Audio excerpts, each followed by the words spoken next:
আপনারা এখানে কতজন আসছেন, কেন আসছেন, কি উদ্দেশ্যে আসেন? আজকে আমরা এখানে এখন আমরা 400-র মতো আছি আমাদের জেন্ডারের লোক, আরও আসবে।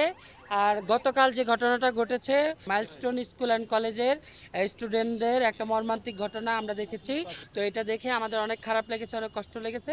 ওই জন্য আজকে আমরা একত্র হয়ে এখানে এসেছি। যারা আহত হয়েছে, যাদের ব্লাড লাগবে, তাদের পাশে দাঁড়ানোর জন্য আমরা আসছি। ছোট ছোট বাচ্চাদের পাশে দাঁড়াতে পারছি, দেশের জনগণের পাশে দাঁড়াতে পারছি, আমাদের খুব ভালো লাগছে।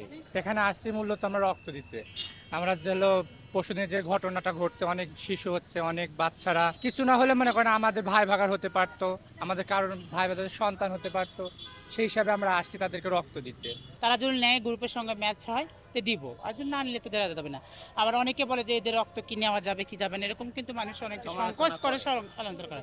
কারণ আমরা তো মানুষ মানুষের জন্য, আমার মূলত কথা মানুষের জন্য, যে লিঙ্গরই হোক, যে বৈষম্যরই হোক, কারণ মানুষের জন্যই। এই জন্য মানুষের পাশে আমরা সবসময় থাকতে চাই এবং কাঁধে কাঁধ মিলিয়ে মানুষের আপদ বিপদে আমরা থাকতে চাই, এটাই বড় কথা।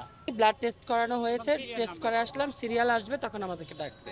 জ্বলন্ত মানুষ আগুনে পড়ে মরাটা কিন্তু সব থেকে ভয়ানক একটা মৃত্যু, যেটা চোখে দেখলে একদম নিজের গায়ের লোম দাঁড়িয়ে যায়। যেটা আমরা কালকে ফেসবুকে অনলাইনে যেসব ছবিগুলো দেখেছি, যে বাচ্চাগুলো পুড়ে একদম কয়লা হয়ে গেছে, জীবিত বাচ্চাগুলো, এইসব দেখে আমাদের গায়ের লোম পুরো স্ট্রং, এখনো স্ট্রং হয়ে আছে গায়ের লোম। এখানে আমরা মনে করেন আসছিলাম মগবাজার থেকে প্রায় 300 জন হিজড়া, এক একজনের এক এক রকম গ্রুপ, কারো রক্ত তো কারো এক না, এই জন্য সবাই নাম্বার দিয়ে গেছি। ইনশাল্লাহ আরো যদি প্রয়োজন পড়ে আমাদেরকে কল করে আমরা আসবো, রক্ত দিব, যত রক্তের প্রয়োজন আছে আমরা দিব ইনশাল্লাহ। বঙ্গবাজারে আগুন লাগলো, আমরা সাহায্য সহযোগিতা করেছি, আপনাদের থেকে নিয়েই কিন্তু করেছি। বন্যাতে এভাবে আমরা মানুষের মূলত পাশে কাঁধ মিলিয়ে চলতে চাই, মানুষ যদি চায়। কারণ অনেকে ভয় করে, অনেকে অনেক কথা বলে আমাদের বিষয় নিয়ে, তো এটা ভুল ধারণা। আমরা তো বাবা মার ঘরের সন্তান, আমরা জন্ম হয়েছি মানুষ রূপে।